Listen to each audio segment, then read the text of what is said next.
আমাদের দালালি মানে দলিলবিহীন দালাল।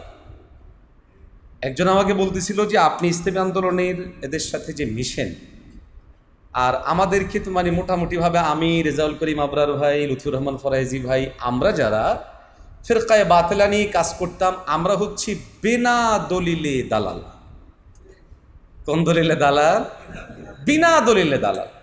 তো একজনকে বললাম যে কি ঘটনা, কি মানে দালাল বলা হচ্ছে এটা কি জন্য?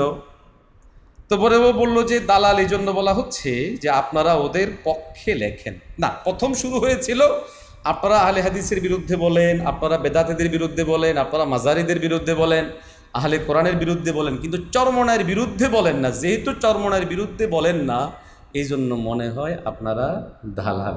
শুরুটা হলো মনে হয় দলিল দিয়া। এই একই মনে হয় দলিল দিয়ে 1987 সালে প্রতিষ্ঠিত হয়ে 2024-এর দীর্ঘ সময় পর্যন্ত ইসলামী আন্দোলন বাংলাদেশের উপরে একটা ট্যাগ ছিল, ট্যাগ দালাল দালাল দালাল দালাল। ফলশ্রুতিতে মুফতি ফয়জুল করিম হাফিজাহুল্লাহকে শপথ কেটে এটা সাফ করতে হলো যে আমরা যদি দালাল হই তাহলে আল্লাহ যেন ধ্বংস করে দেয়। কতটা মনোকষ্ট এবং কতটা ভয়াবহ পরিবেশ পর্যন্ত পৌঁছালে এই সিচুয়েশনে পৌঁছতে হয়, এই সিচুয়েশনে যেতে হয় যে কসম কেটে সাফাই গাইতে হচ্ছে। ভয়াবহ দিক, নির্বাচনে যখন তিনি আক্রান্ত হলেন, রক্ত পড়ল, আমাদের কিছু ছেলেরা তিরস্কার করতে লাগলো। এখন মজা বোঝেন। তারপরে রক্তাক্ত করেছে, এটাকে কেন্দ্র করেও বহুজনের অ্যাটিচিউড এরকম ছিল যে এটা ওদের একটা কৌশল আর কি, নিজেরা মায়ের খেয়েছে, এই ধরনের বহু কথা বলেছে। ভাই, ব্যাপারগুলো আশঙ্কাজনক। আমি পরিষ্কার বলি, শরিয়া ইসলামিয়া আপনাকে জাহেরের উপর ধরবে। আমাদের মধ্যে বহু ভাইয়েরা এমন আছে যারা ইসলাম আন্দোলন বাংলাদেশের ব্যাপার ওদের জেহনিয়ত সাফ না। আমার সাফ বলে, হুজুর আপনারটা সাফ হলো কেমনি? আমারটা সাফ হয়েছে আমার নিজেকে দিয়ে।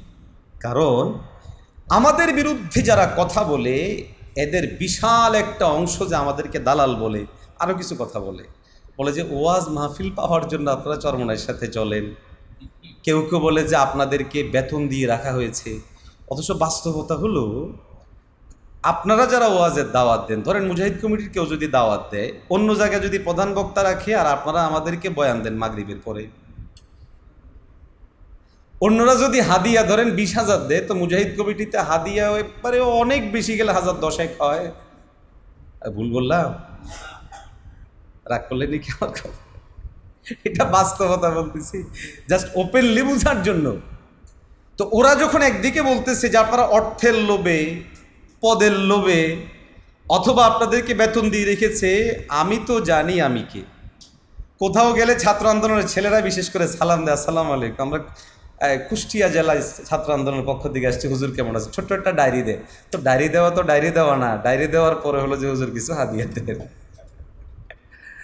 ওলামা শেখ আইমা পরিষদের দায়িত্বশীল হিসাবে সেখানে কেন্দ্রে ইয়ানত দিতে হচ্ছে, জেলায় ইয়ানত দিতে হচ্ছে, সময়ে সময়ে প্রোগ্রামগুলো হচ্ছে। বিভিন্ন প্রোগ্রাম আসলেই যেহেতু বক্তা মানুষ, এই হিসেবে ভালো একটা চাহিদা জায়গা থাকেই যে আপনি কিছু টাকা আমাদেরকে দিতে হচ্ছে। তাহলে একদিকে আমাদের পকেট শূন্য হচ্ছে দিয়ে আল্লাহর রাস্তায় দিনের খেদমতে, আর আরেকদিকে আমাদেরকে অপবাদ সহ্য করতে। ঠিক এইভাবে ইসলামী আন্দোলন বাংলাদেশের প্রতি কিছু মনে হয় দলিল দিয়া, মনে হয় নাইলে এটা কেন, নাইলে সেটা না কেন, এরকম বলে বলে কতিপয় মানুষ চেষ্টা করেছিল ইসলামী আন্দোলন বাংলাদেশকে দমানোর জন্য, পারে নাই।